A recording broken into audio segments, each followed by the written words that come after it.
Welcome to the podcast. Stop Crying Poser, greatest podcast known to man as voted by Cody Garbrandt, Cody Brundage, also Alonzo Menefield, Paul Craig, Michael Chiesa, Chris Montino. These guys all said it was a great podcast. Even Joaquin Buckley.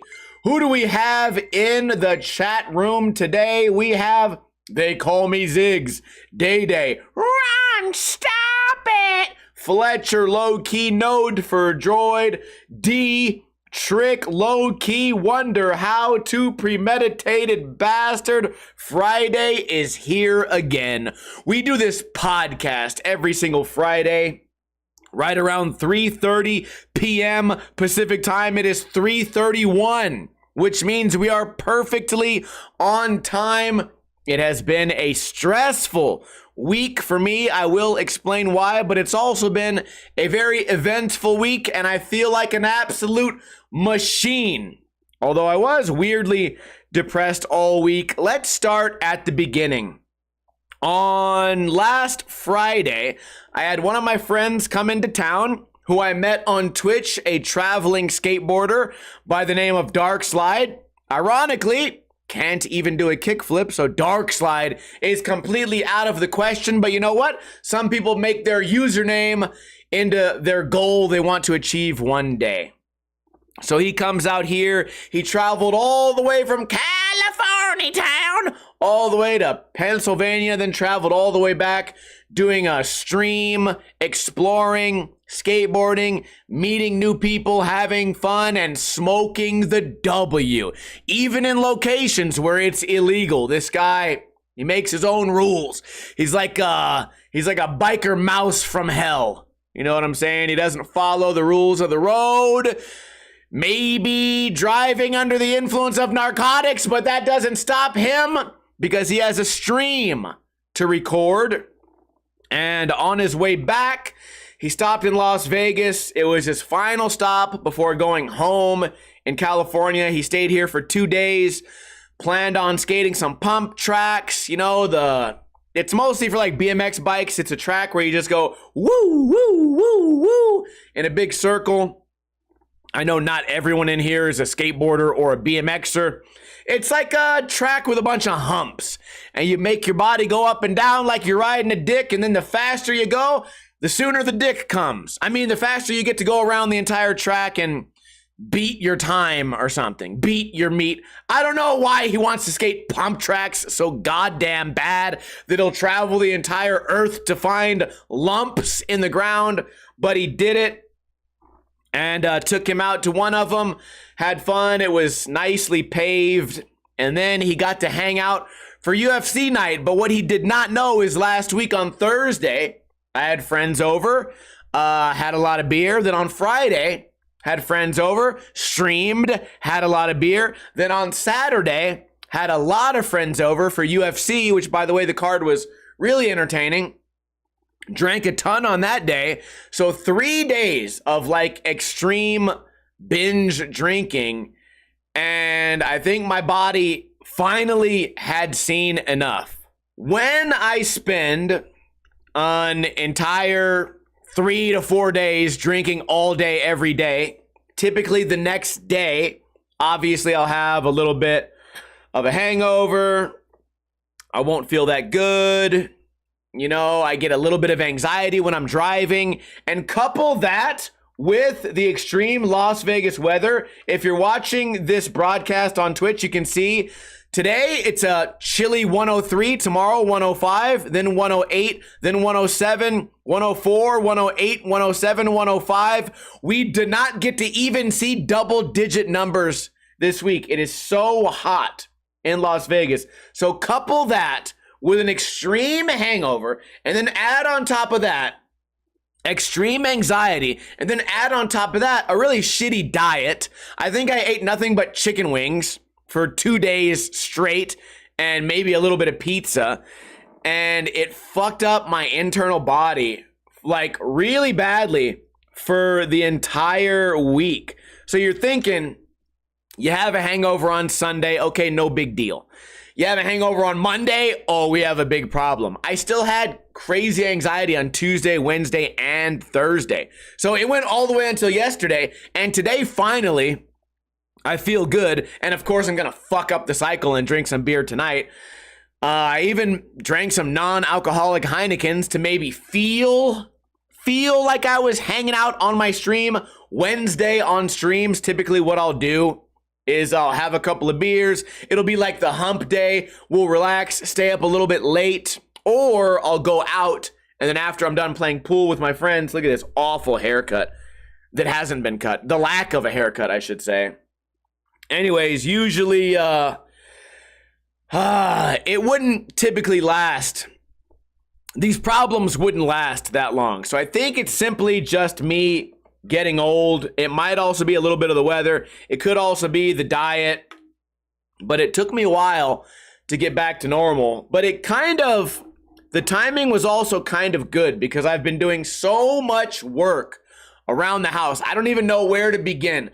I trimmed the backyard trees. I cleaned up the patio. I rebuilt part of the planter. I cleaned out all this old dirty wood. Weed whacked the backyard, cleaned up all the grass, weed whacked the front yard, chipped away all of the grass growing in between the cracks, cleaned the garage door, painted another garage door, painted over some rust on this carport, painted over some rust on all these pillars and beams on my trim, sanded off some of the trim, repainted that. Part of my ceiling on the patio was caving in, got that repaired, and these are just the ones that I can think of that I repaired right now. And there was a lot of sweeping. I got the front yard cleaned out and I made a little flower garden to make everything look nice. And you're maybe wondering why? Why all this home repair? Who cares? Well, my home insurance company has decided not to renew my insurance because I got a claim last year on my roof. So the entire roof bill was $14,000. And even though I'm paying the insurance every single month, or some of it's like every 3 months or 6 months, however I decide to pay it, even though I'm doing all that shit, and over the course of the past 10 years, I'm sure it's equaled $14,000 fucking dollars. They decided to drop me as a client, I guess. Is that the right term? So, trying to get new home insurance has proven to be difficult in a high crime neighborhood and in a house built in the 1960s. Turns out it's not as easy as you would think, especially when the front of your house looks it looks a little bit beat up. It looks a little bit rusty. It didn't help that last year someone drove their four-wheeler through my fence. It didn't help that the last 2 years, it's been weirdly on and off rainy in the middle of the desert, which typically it wouldn't be that rare to go 200, 300 days with no rain. It's been unusually rainy. It's been extremely windy, which is originally why my roof was fucked anyways. In fact, every house on this neighborhood has really been feeling the effects of the old Greta Thunberg. Climate change, whatever the joke I was going for. You guys knew the joke I was going for. The climate out here has been really rough on the houses. A lot more rust than usual. A lot more mosquitoes than usual. Fucking zancudos climbing around pissing me off. Moscas. I hate those little fuckers. The mosquitoes here in Las Vegas, they're tiny and they don't go bzzz. They have little silencers on their legs and wings. They just silently come onto you and you don't even feel them when they're biting. I remember getting bit by mosquitoes in other parts of the United States. One lands on you, you look at it, you feel it crawling on you, you can hear it sneaking up on you going bzzz, and you look down, you're like, ow, that kind of hurt, smack it. These ones, they sneak around, they don't even go above like a foot off the ground. They sneak around on the ground like a little fucking Navy SEAL, and they walk up on you, they sting you, and they fly away. You don't even feel it until 3 days later, your whole leg turns red. And then your fucking pets' heads are falling off. Love that joke today, man. I've been repeating that joke quite a bit this week. Yeah, a lot of rust on the house. Painted the shed door, washed everything. House is looking pretty good. But honestly only about halfway done. I got to go around the whole house, paint the trim of the entire house with a roller, which is going to be messy and annoying. All the rust is good. Also, another shitty thing that you guys don't think about, or at least I didn't think about, is I only have one big trash can, big square trash can, and my trash pickup only comes once a week. So I started working on the house on Monday. I get a bunch of scrap shit from the backyard, get that all in the trash, get my actual kitchen trash in there, and then on Tuesday, takes away all the trash.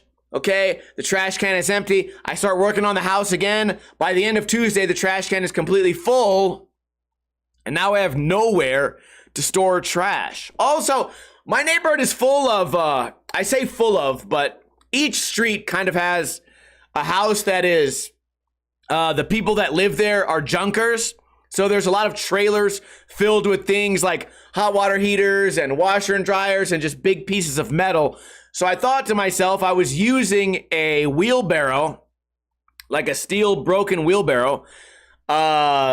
Last year, I was using a wheelbarrow as like a fireplace because for the same reason, I had so much trash that I couldn't fit it all in the trash can. So I was burning scrap wood from rebuilding my old mini ramp. I used it as a fire pit. So now I'm done with that. No more burning scrap wood. I left that out front trying to get people to junk it, and no one's coming to pick it up. So I have an overload of trash right now, and I'm having a hard time getting rid of it. As far as today, though, I'm excited to be here on the podcast. What plans do I have after this? Well, I'm going to eat some sushi. I'm going to go to Home Depot. I'm going to grab some mortar because I have to rebuild all these planters in my backyard. Turns out the wear and tear on these planters is finally catching up. I remember a time when they were big and strong and they could hold flowers and items, and now they're just crumbling into piles of dust. So we're going to rebuild all that. Should only be like a one-day job. Then everything will look nice and be structurally strong. Also at Home Depot, I'm going to get a big piece of treated masonite or thin wood. You guys might call it OSB. I'm going to put this OSB on top of my bed frame and under my mattress because my dog has been getting a little more clumsy. He's not becoming an old man. I think he's kind of at that age right now where we just laugh at ourselves. We laugh at our own laziness and sort of just, I don't know, slob around the world like a slug, just bumping into shit. Is that something that you guys experience in your mid to late 30s? Now I'm bumping into walls more often. And I feel like the dog in dog years is about the same age as me. I notice him jumping up on the couch, and it's not that he's not athletic enough. I think he just doesn't give a fuck. Jumps up on the couch, one leg doesn't make it. He fucking tumbles back down, gets back up, looks at me, and he's like, yeah, fuck it, I fell. I don't give a fuck. Then he licks his asshole, making eye contact at me just to let me know that he's a rebel. So I was thinking to myself, my bed frame is what, like 2-3 feet off the ground? I don't know the exact height. My mattress is only like 10 inches tall, and that's all I have. It's just a bed frame made from like posts of steel or something. And it's like a cross hatch of bars.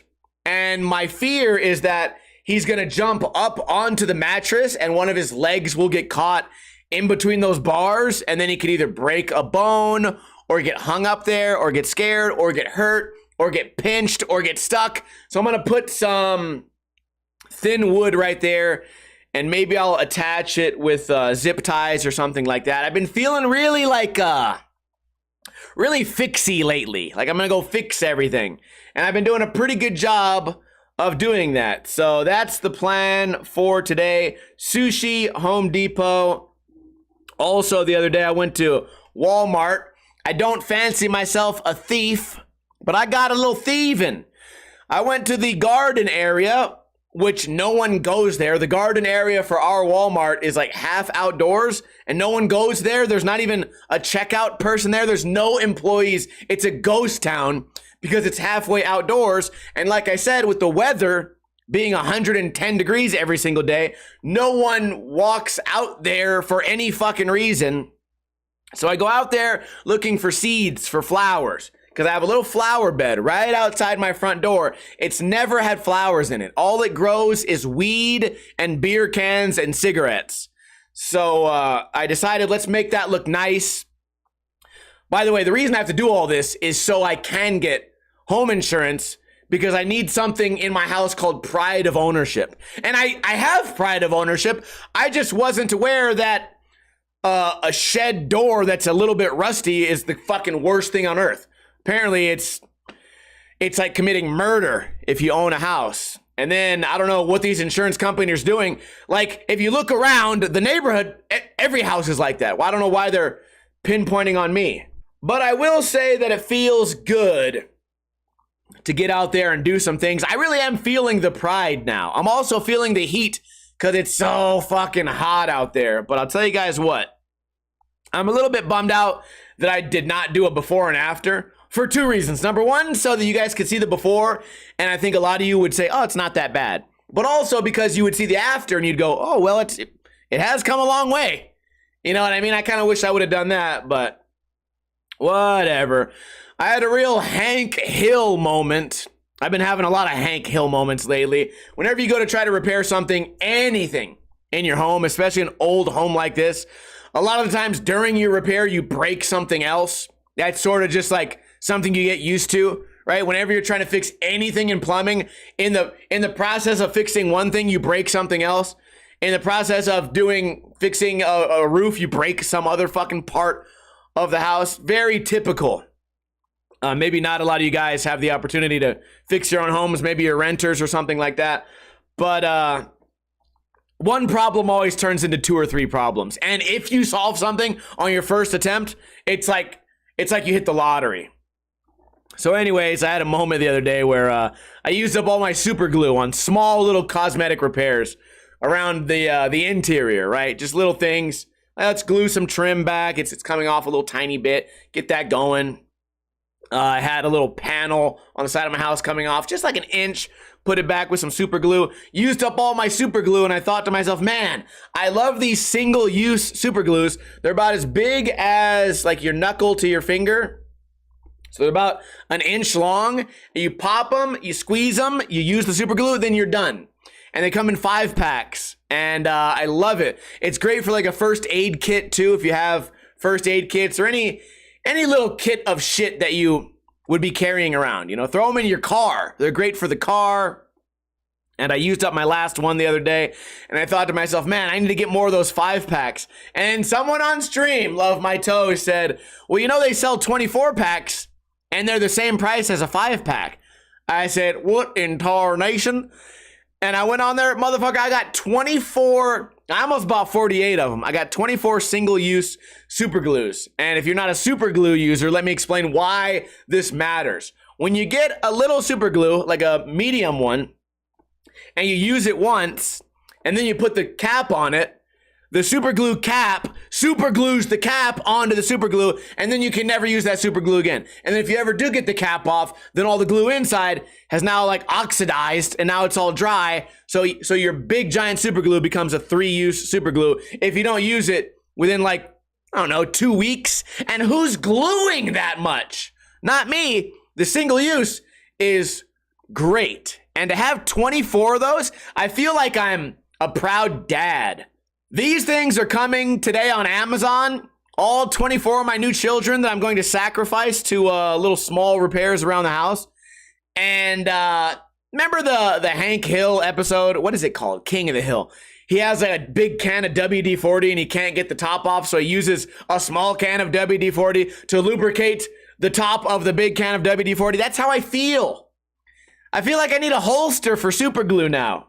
And it's not an embarrassing feeling. It's a feeling of proudness for some fucking reason.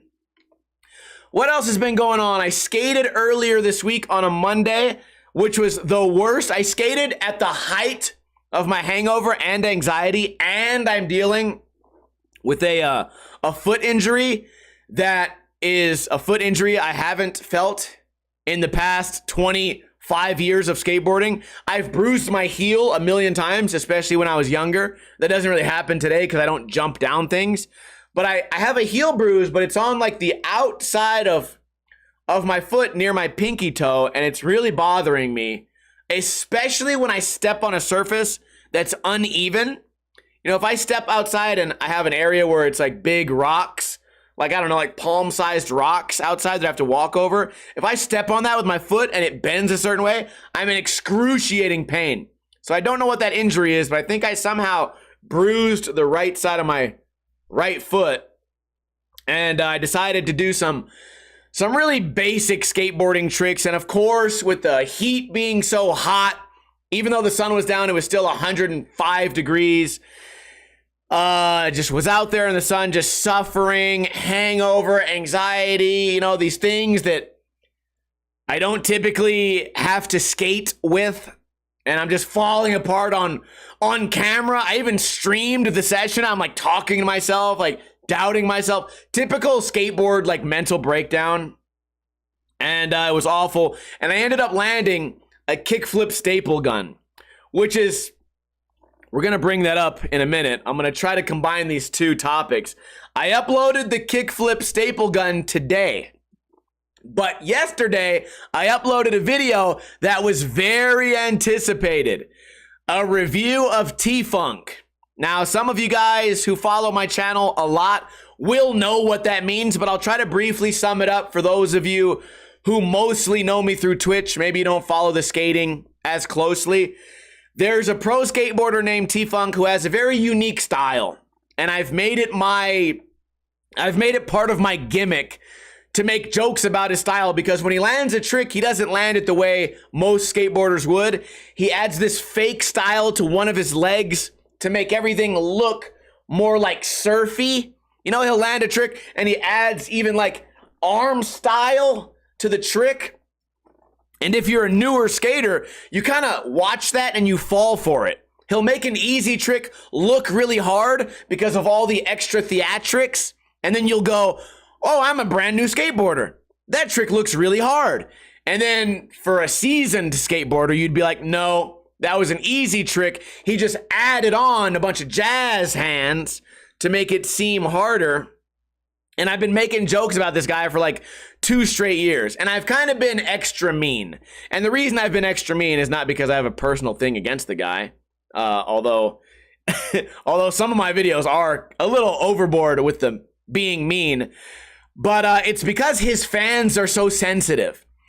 When autistic T-Funk fan sees his knee bend, it's like jingling keys in front of them. They're like, oh, skill! Oh, that's so cool! Oh, amazing! Oh, my, he's so good! He's the best skater! He goes fast! He's better than everyone! And then if you ask one of those fans, if you go, well, can he skate switch or nollie? Can he do anything that requires skill? They go, no! You don't disrespect him! You don't disrespect him! He's the greatest skater I've ever seen! He's the greatest skater I've ever seen in my life! In my whole life! And then that fan will then go on to leave a comment, multiple comments every single day for the next 3 weeks. And I'm not fucking exaggerating. I have people that have left hundreds of comments. Not an exaggeration, guys. I'm not making a joke for comedy's sake. Literally hundreds of comments from single people. And they'll never hit follow. They'll never follow my page because they hate me so much. I have one guy in my DMs who has sent me over 300 DMs about how awful I am. And you cannot convince me that that is a member of society that can just hold a job and work at Walmart or 7-Eleven. Like that person is confined to a room with like mattresses on each side, and they're given a cell phone, and all they have to do is defend T-Funk all day, which is great for me as a content creator.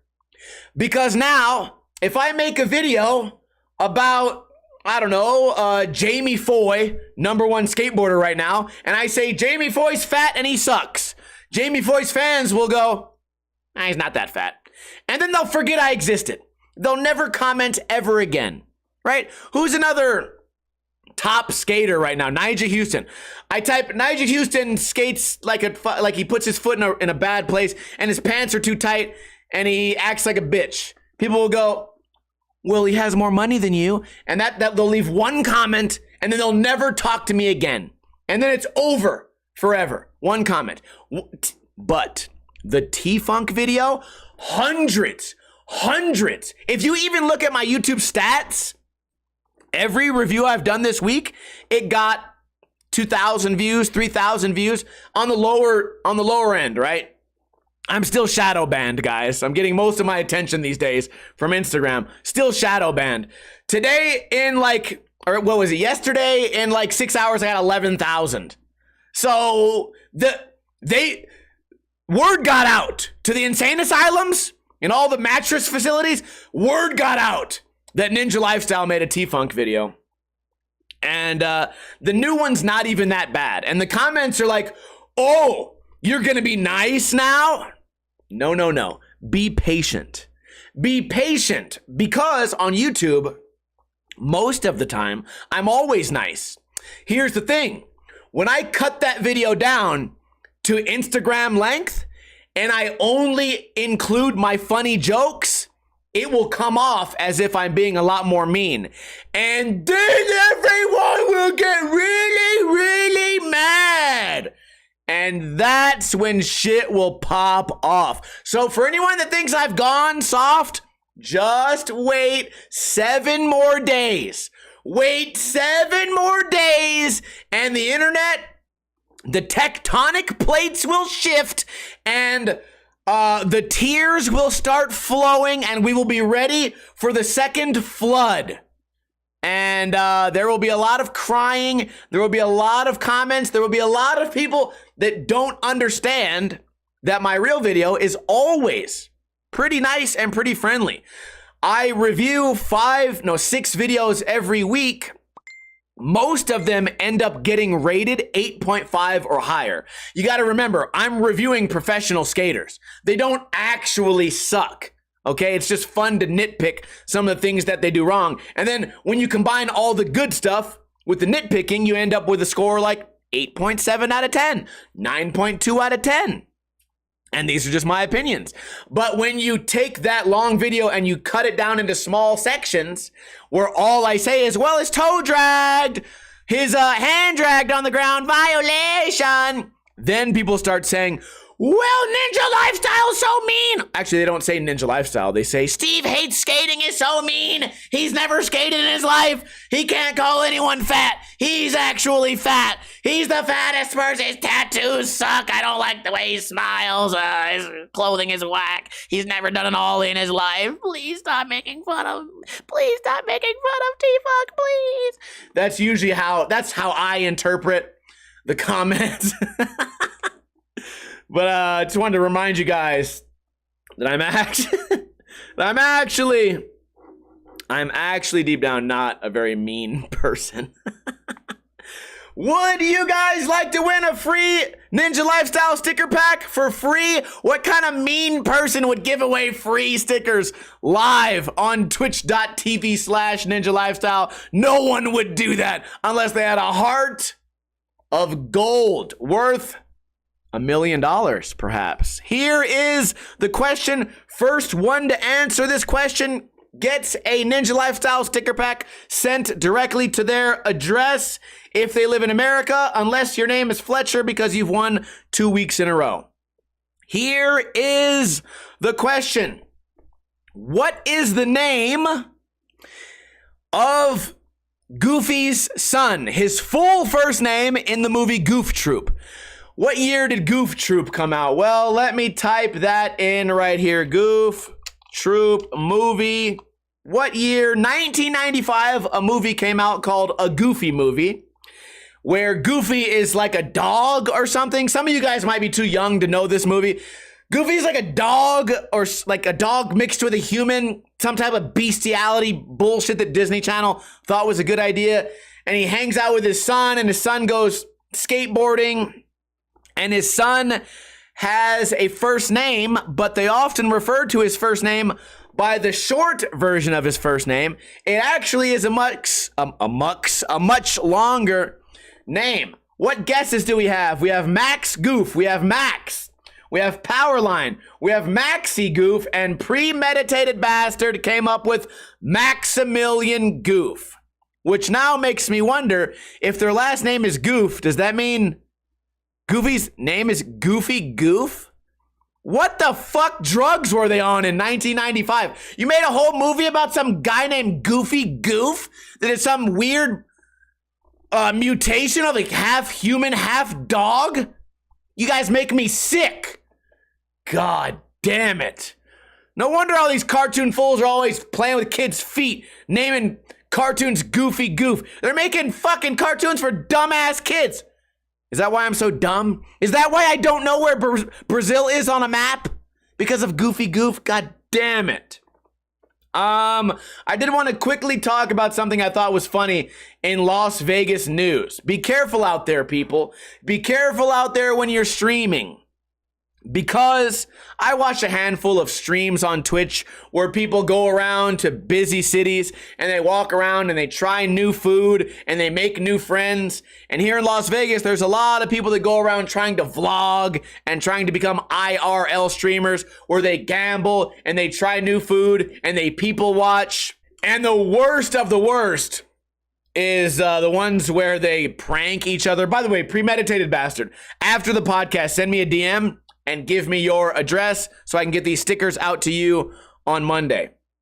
Anyways, I didn't realize this, but IRL streamers can have beef with each other. So there was two guys on the Las Vegas Strip, right in front of the biggest tourist destination of the Las Vegas Strip. If you're walking, it's these waterfalls that shoot up fire and it plays music and it makes the water dance. And sometimes it shoots out fire and it plays a song and this cool like free show. You're walking by, it's a free show. Water's going, music's playing.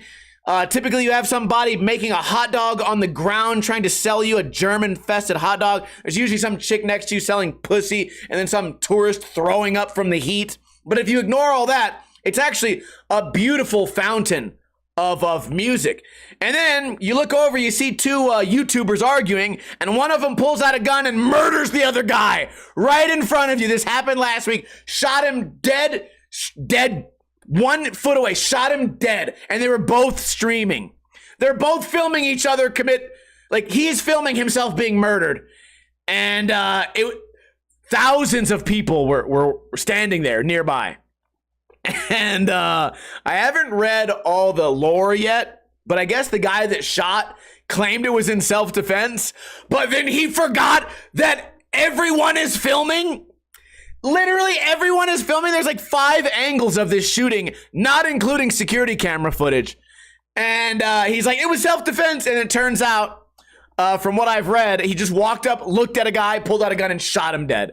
So that, I don't know what you expected in like the most like tourist heavy part of Las Vegas, that there would be no surveillance. Also, maybe you forgot you were filming the murder that you committed. So it's not funny that someone died, and it's a good thing that no one innocent died. But 2 things. Number 1, be careful out there. Number 2, if you think that story sounds funny, it's all over the fucking internet. Support the Farts says his wife was shot dead too. I hadn't read that part yet, but I know that he's scheduled to return to court on July 3rd, right before Independence Day. Well, at least he'll be able to hear the fireworks from the Las Vegas County Jail, which is located right next to our downtown area. So that'll be great. Another thing, final topic of today, the protests / riots. I've been seeing some crazy shit happening in LA, crazy shit in Texas, crazy shit in every major city all over the world, including here. I think they tried to do a protest earlier this week, and it didn't work out that good. A lot of people, it didn't look like that many people showed up.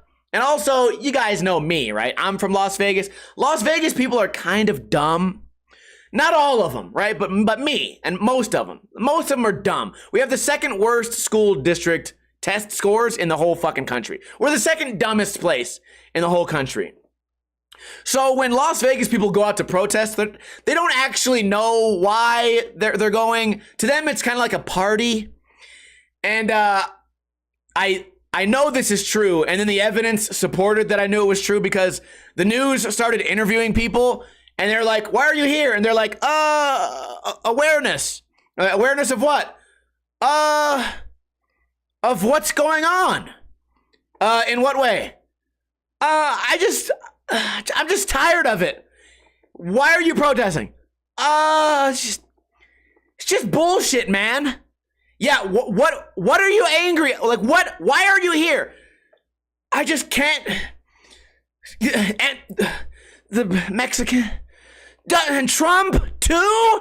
I'm not talking to you, you fucking Nazi. I'm out of here.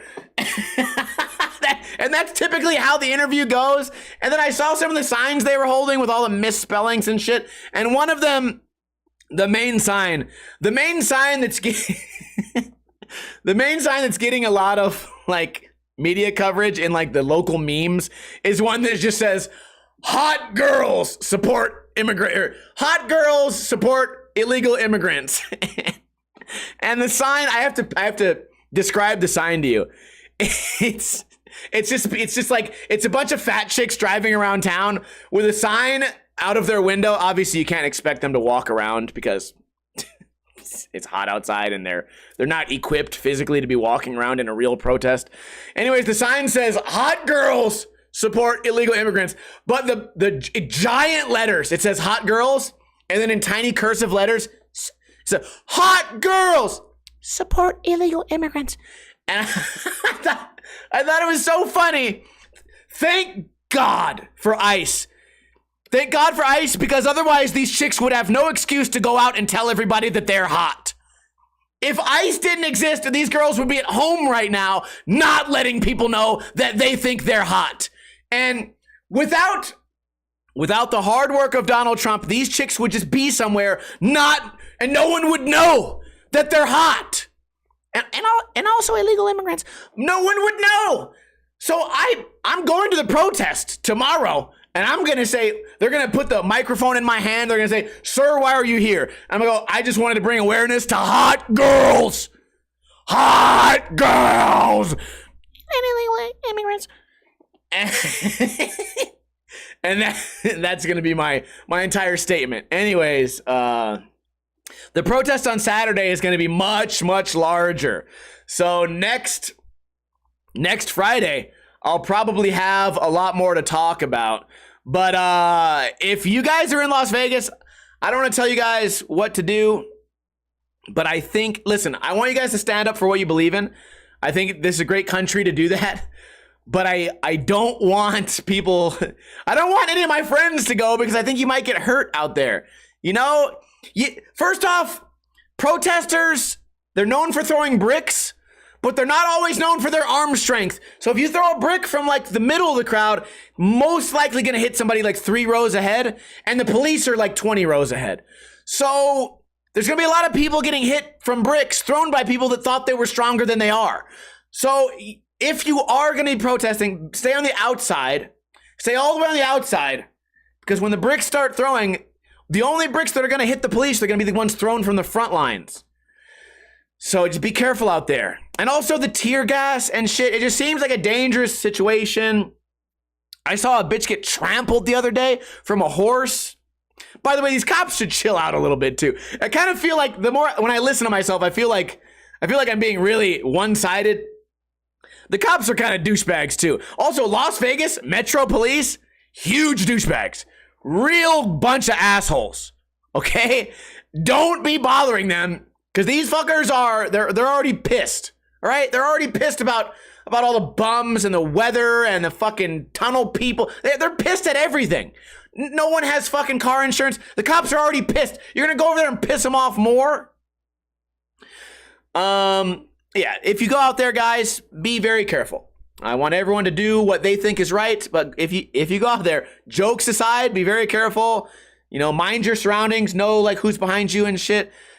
So everyone, if you're not in Las Vegas and you're going out there, you're doing that shit, I'm down for you to make whatever decision you want to make. I think that's great. Be fucking careful out there, guys. Everyone be careful out there.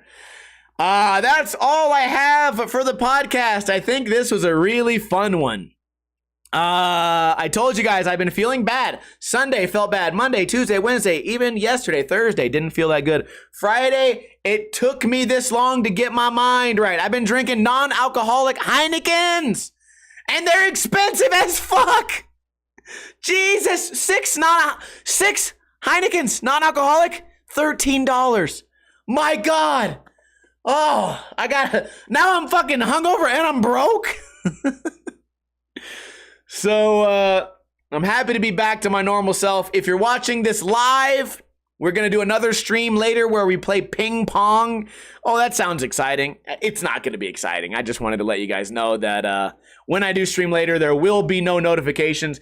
Can I get a oh, hell yeah from everybody in the podcast so I can shout you guys out? That is all I have to talk about. If you missed the beginning of the podcast, don't worry. The repeat comes out on Sunday, early in the morning on Sunday. That is right. You can watch it on Podbean, on YouTube, on Spotify. I appreciate you guys for hanging out. No donations, no subscribes today. Jesus Christ, what an absolute disappointment. But you know what? Maybe you guys are broke from drinking non-alcoholic Heinekens. You can also support the podcast by telling a friend about the podcast. It's free to spread the good word of Esteban. Esteban, the greatest podcaster known to man. Shout out to Paul Miranda has come back from the dead. Node for Droid, Fletcher, Day Day, Run, Stop It. Low key, small Paul Raygun, premeditated bastard, Paul Node. Also, if you guys want to support the podcast, if anyone uses Amazon, right before you buy anything, come onto my chat room, even if I'm not streaming, and type in exclamation Amazon, and then click that shit. And then from that page, buy something. Because if you buy, you know what? Only buy really expensive things. I think they sell like mobile homes on there. Buy something worth like $40,000 and make sure make sure you click it through my referral so that I can become rich. Okay? And then I can build a moat around my house, and I can fill it with rabid T-Funk fans. they would all drown immediately. So maybe alligators. New idea. Anyways, that's all I have for you guys today. I hope everyone has a great weekend. The stream will continue for a couple of minutes, but as for the official podcast, that's it. Hope I made you guys laugh. That is always my goal. And as I always say, don't drink too much and don't drink too little.